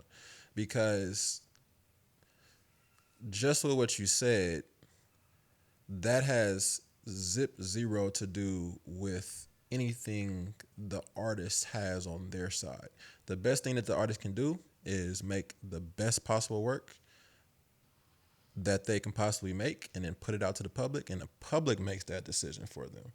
So you say Dot and Cole, whatever they did, they mixtape run, their mixtape run can stand alone, and which afforded them to be able to drop albums whenever the hell they want to. If Party would have had music that was immaculate to begin with, Colors is immaculate, man. All right. I'm gonna jump out there and say it. Colors is pretty fucking special. All right. Not special enough because people still talking about, bro, Party, what are you doing? Giving hits to, you just said it. And the fact that you said it and went, yo, if he would have given Anthem to he would have received it different. Nigga, he thinks about that too. Like, yo, this is hard for me, but what if I give it away? Completely. I'm not even downplaying nothing that Party's doing, bro. I'm just saying, like, when we're putting people into you just saying don't compare the two. Yeah, you just can't. That's fair. You just I feel can't like compare that's the fair. two because you got to think about. All right, so Party has really good singles. He has some songs he's giving away to people that has been top tier songs, but has he given you a body of work that is on par with House of Balloons? Probably not. I can't even. I'm not even going, for the sake of a show, I'm not even going to try to pretend to do that with you. You know, like you're probably 100% right. And doing something like House of Balloons, or Thursdays, or any of those, is something that propels you to be able to have drop whenever the hell you want to. Anti has party written all over it as a body of work. Anti is one of the best albums of the decade, by like not even close. It's Rihanna's best album. Ain't That's nobody for sure. said nothing about Party's Pen. Party's No. Party's I'm Pen just, is amazing. But I'm just putting it out there. Got it. If one person's blueprint and stamp is on an entire one record that we unanimously stamp as one of the hardest records of the decade. Fuck, man. What else? What more do you want? Yeah, I mean, if we putting writing on things, then or just connecting the writing with the artist and being like, well, this doesn't compare to that, then it'll be like Lemonade has all these accolades, but Damn, Party's it was on there, written too. it was written by Party and others, Party Dream, but it doesn't match up to the writing that's boy. on Chilombo. Huh? All right, let's stop the cameras. I almost flipped this table over. What did you just My say to nigga me? said, huh? What did you just say to me, sir? Didn't match up to the writing on Chilombo, bro. Ooh, L trying to hurt my feelings today. I'm not about to do this with you, Playboy. Bro, Chilombo doing circles over Lemonade. I don't care what they say. Oh my God, I'm about to faint. And you know I'm not the biggest Lemonade fan, but that was like everybody that participated in that record, like showed they ass. I bet. But but to me, it's still kind of He's bubble fucking with gum me. though. It's still kind of. I still think it's bubble gum. I don't think it got to any nitty gritty. I know. I know they had to protect their brand and all. You just said it. Don't flip the argument. You just said it. You just said space, demographic, who your appeal is, who you're speaking to. You just made that. You just moved the goalpost for Weekend, and now you moving it back for Chilombo. Yeah, that's how I do it. Nigga, just because you be in the gym curling the meditation music, don't ever get B fucked up, okay? But like, look at me, I'm so ass because I'm over here defending B like I didn't jump out the window 60 episodes ago. I'm trash for that. I'm trash. Damn, we had a real music segment. When was the last time we had one of those? It's been a minute. It's been a minute. So shout out to Party for that one, man. You got us on music shit to this. What other music you got for us? I didn't get a chance to really listen to much music, to tell you the truth. So I still need to get into that Jesse Reyes. Mm-hmm. Jesse Reyes, salute. Jesse Reyes is so dope. Another bro. alien. Ridiculous. I still need to listen to that Jeezy. I don't know what that's talking about. We listened to right Jeezy the other night How was it? passively. It's okay. Yeah. It was okay. Like, I don't know. I'm because it's Jeezy. I'm probably never gonna ever find anything absolutely bad to say. If we naturally go, his contemporaries are Gucci and Ross. Both Gucci and Ross have gotten significantly better as time has gone on, whereas Jeezy has sort of just gotten stuck. I don't know if it's the production. I don't know if it's the pen. Because his voice and his ad-libs still sound phenomenal. I don't know why. I don't know if it's fair to compare them. I just know Gucci went from almost being inaudible to me to being like, yo, this nigga snapping. And I don't know when that shit happened for Guap. And then Ross, Hey man, I was taking that lean out the picture. production alone for Ross, and then style wise and just storytelling. Like, once you make Tears of Joy, you can't do no wrong in my eyes, man. Like, Tears of Joy, like, Ross could retire on Tears of Joy. And so just like the idea that that Jeezy is naturally stuck to those two, I think make it to where he isn't just competing against himself for me. Okay. And I don't know, perhaps that's not fair at all. Because, again, this album wasn't bad. It's only 7 songs. It's all Shorty Red, who I'm a big fan of. I don't know who's in Jeezy sessions. I just wish if it was an Atlanta thing, that he was a little bit more tapped into the youth of Atlanta. So we're watching it as we're speaking about this right now. Down Bad is on, and it has all the Atlanta niggas that are phenomenal. So where if Jeezy didn't want to go get the status quo from Atlanta, he could come get these niggas because I imagine they all look up to Jeezy and would be in the studio with him and push him to just push his pen a little bit further. So JID, Earth Gang, So the pen was still. not even stale. It's just The songs were still. no. It's not, none of it's stale. G. It's just not. It's not mind blowing. But do you think he still wants to rap? I don't think so. Did you watch? You guys watch the Charlemagne interview? Man, he sounds clear. Yeah, I know. He sounds really clear and he sounds far really sharp. out of the rap thing. Got it. I think that nigga is doing like other shit. Yeah. He sounds really clear, really, really sharp. So that I think that's maybe that's what it was. Watching the Charlemagne interview, I thought that clarity and that sharpness was going to translate to the Transition to this, music yeah. the way a Hove's, like watching the Hove Rap Radar interview and listening to 444, you hear the similarities to where they're at in their life. Like I'm the few Big Sean interviews that have come out, nigga, I can't wait to hear this album because of how sharp and how clear he sounds. Yeah, no, Sean shit, You know, classic. so I think I was thinking that when Cole did his sit down with Pump, it was like, oh, that shit was wild. this Dreamville shit is gonna be crazy because you saw Cole's intent to really marry the sound that is winning right now with saying some shit, and the Dreamville album is KOD. No, fuck it. Before we get to the Dreamville comp, the KOD is that. Like Yeah, that nigga, KOD they was found the physical. sound and he figured out how to snap on said sound, which naturally made Baby go snap. Cause Lil Baby snapping, bro. Nobody snapping like that. Left and right. So it's like there's this. To say that it can't be done is lazy because I feel like niggas have figured it out. So then going back to Jeezy, do you think it's a little bit that he thinks people want a certain thing from him? So shit, Lex. I didn't he think about doesn't that. want to give where he's at because he still thinks this is what the people want from me, so I'm just gonna make music this way, so I'm gonna get with Shorty Red and we gonna try to capture that lightning in a bottle that we had when we did all those other songs. Damn, Yeah, that's a dilemma. that is a hell of a dilemma, and I hadn't even considered that. Being tethered to a particular, Is he still talking about snowman stuff? not in a romanticized sort of I'm reaching back side of way. It's a almost like. Reflective?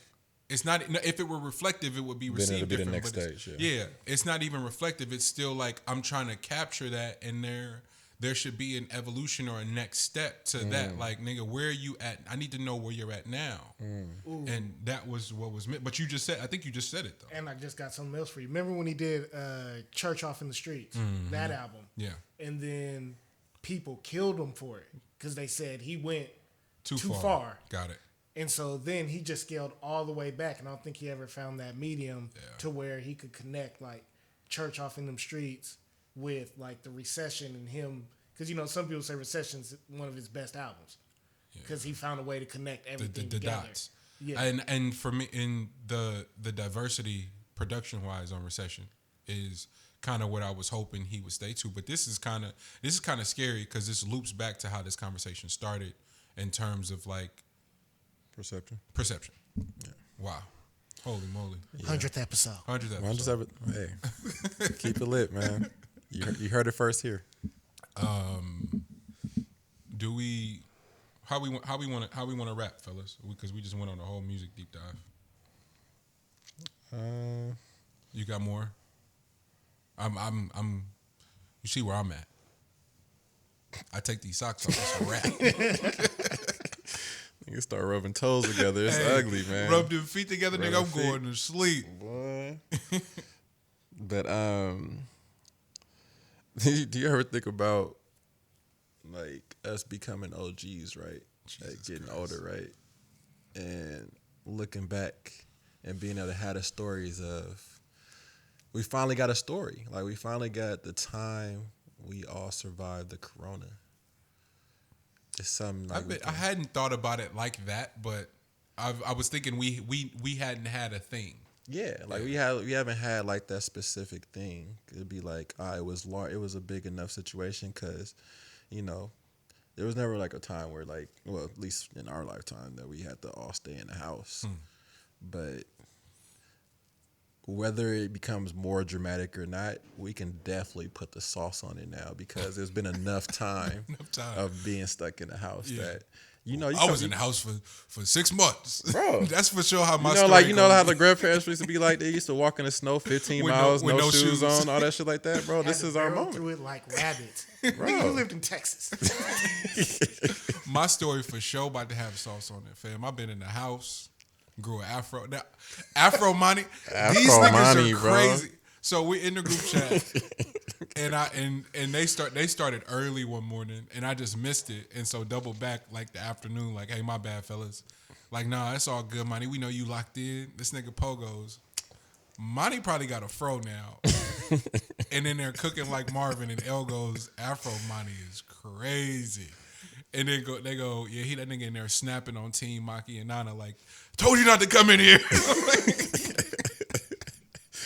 It did go back to just harmonizing on the couch, bro. Just Like, laying, just yeah, got this the- nigga said this nigga in there laying down like Marvin harmonizing. It's like, y'all got me fucked up, bro. Y'all not just gonna roast bro, me. tapping into a whole nother state, bro. Like, just, hey. Gee, that's how my story's gonna be. Like, when we relive this and I have to recount my Corona quarantine experience, it's going to be that. And I dare y'all to try to tell me otherwise. They can't. Because, you know, it's rare when everybody was together. So, you know, they can get whatever the fuck they want to get off. Facts. Like, nigga, how my shit was in my apartment might be completely different from how it was in your spot. You know what I mean? So, over my shit, I had to fend off, nigga, zombies and all kind of shit, bro. Like, niggas was on their last... Walking Dead? Bro, they was on their last... Bro. I find out El was on the balcony with 2 pistols. You know what I mean? Like, bro, wait till you see my Malcolm X picture, bro, looking out the blinds. What's wrong with I told you he's on fire. you? Crazy. What is wrong with Wait you? till you see my steel, bro. Yo, you might be sick for real. Too. You're a sick individual. Why would you say that? Now I gotta find a picture. I gotta find that. You gotta picture crop it and crop put L's face on it. Bro, that's how the life was, bro. Like, the whole world ran out of toilet paper, my nigga. So that's how I was looking at my blinds, bro. Like, you ain't about to come my shit. Man, Bad. what oh fuck, guys. What does that do for our generation to have a moment, right? Because I think we tried to sort of all personalize Columbine. We tried to all personalize 9/11. Yeah, 9/11 didn't hit me. I didn't have nobody out there, so I didn't really. So that's the thing. Everybody gets to say that. Yeah. Now, I'm maybe 3 people and counting that I know have lost somebody to coronavirus now. So it's the degrees of separation that existed with the other sort of national tragedies are completely different this time around. What do you think that does for the quote unquote legacy of this period in time?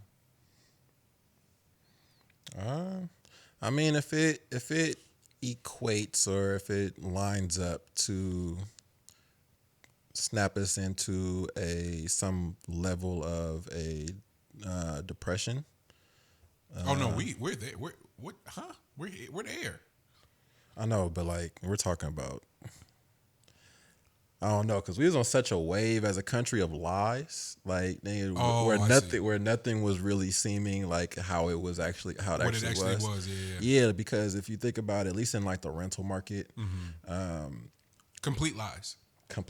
Yeah. But like, also it was just like from all parties. So even people that was renting, where, you know, people are like scavenging together their ends in order to pay each month, and like having to be off a few days or be off a few weeks or whatever at a time. Something like this, you know what I mean, really brings your exact situation to the forefront. Yep. You know what I mean? So I think those type of things streamline us into a depression. Yeah. And I think it's to be continued, because this is we're really gonna find out where everyone's mind is currently. You know what I mean? Like, once this shit actually blows over and passes through, what's left behind? You know what I mean? Because right now it you don't have to get sick You know what I mean? Your sickness is in the forefront. You ain't gotta get sick by a virus, bro. You gonna get sick by your current state. Yeah, You know what your I mean? stat, your Your current financial status, status, your current state. what losing homes and, You gonna and find out. assets and shit. You're gonna find out a lot about your employer or your loans. And maybe that's what I should talk about too. The Yeah. degrees of separation are not the people that are just like sick with the virus, but I talked to some cousins back east last night that have been laid off already. Yeah, You know, and so I think that's why when you said depression, it's like no, it's here because for the country to just like to turn off like a light switch, it's not as bro. simple. Vegas as, turned off they lights. Yeah. Bro. That's different. It's not the equivalent of That's just different. flipping it back on and everything's back to normal. Like it's going like the businesses that are having to go under right now, file Chapter 11 and all that shit is taking place as we speak. And I think the duality that paints the picture of the Band-Aid that was on this country as it existed Completely. are the optics that exist between the Twitter building in San Francisco and being in the heart of the Tenderloin and what the people that work and occupy that Twitter building were stepping over every day. Right outside their window. And again, you're assuming and operating as if this is forever. This is a forever thing, and nothing is going to ever put you in that position and allow you to empathize with those people that are right outside the building that you work with to go, holy fuck. You telling me 2 weeks of a quarantine and that could be me? Like the degrees of separation for that, and trying to even grasp and wrap our minds around, a stimulus package and interest rates and property value and all these different things, as the country just tries to hold on. How impossible it is to get to for some people to even begin to get their thoughts in and around a concept of bouncing back. Yeah. And that goes back to a conversation you and I had a few weeks ago, about even what it looks like to prepare. You posted it, the Atlanta quote, Lakeith's character. Yeah. When the episode where he convinces Ern to invest into the dogs, and Ern's like, my nigga, where's my money at? By the end of the episode, it's like, man, you said you wanted to make money. You didn't say you needed it right now. You know what I'm saying? And it's the idea that episode is 2 years old, and that was what Steve and Donald and Bro, Yoshi. Atlanta is a great show to watch right now, bro. It's a great show because it talks about a lot of this shit that's taking place right now from an economical status point of view, and it's a fascinating fucking conversation to have. Even like impossible. even making Justin Bieber black, even like just some of the things that were done throughout there, bro. It's just the like Teddy Ruxpin episode. Bro, Teddy Ruxpin. I'm on that one right now, actually. But you're on it as if you hadn't seen none of that shit? No. Are you just watching it again? it? Okay. Rewatching it. Yeah. But yeah, no, all that stuff is really what the story will be, because it's going to, I think it's going to drastically shift a lot of things. Facts. Across the board. Facts. Which is unfortunate. I mean, I guess it was fun while it lasted. that little piece right there, but that little glimmer of we just people thinking they was on and they wasn't really on. Yeah, we just gotta get back to the point of like folks being able to spend again. Yeah. Whenever, however long that takes, whatever. But get back to spending your little ends. Man, you know what I mean? How where you at? Where you got more? You got because I'm out. My clip is empty, son. Clip empty. I really, because I forgot my topics because I was all right. So we do these topics every week, right? We don't always like we present it to each other. This is like a little insight on our way of thinking, but when I put my topics down, I always think of it, and it's witty at the moment, Yeah. So the days- message that I put down for myself that's witty as fuck Yeah. is something that I do not fucking grasp when we come in here to the pod. You got to put the tag in. You got to write the tag. I know. I'm learning. That's why when we Working on my own production. Got to produce myself better. shout out to Lige. Lige got his submission in late, but he sent us a congrats. And but I remember watching something and one of the white comedians was talking about, you know, how the co-writing space for comedians exists.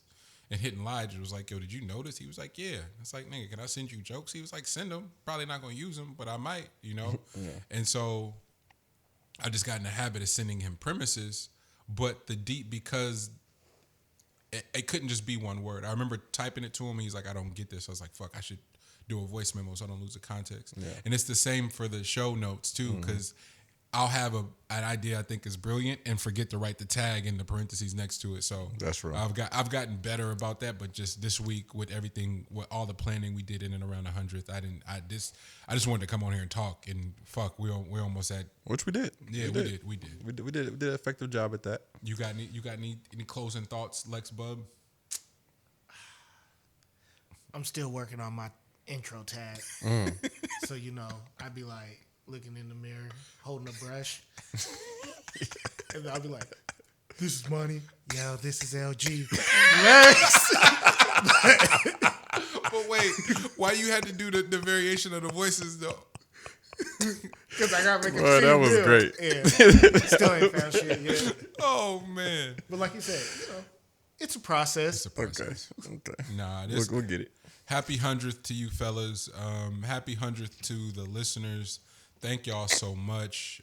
Remember to like, rate, subscribe. Also, the YouTube page, if y'all haven't noticed, is way more active with clips and watching the full episode. So subscribe to the YouTube at Monty Draper. There is a Meet the Brave podcast playlist where you can watch everything Meet the Brave. You can sort of compartmentalize the music, but they exist in the same place. So subscribe to the YouTube page.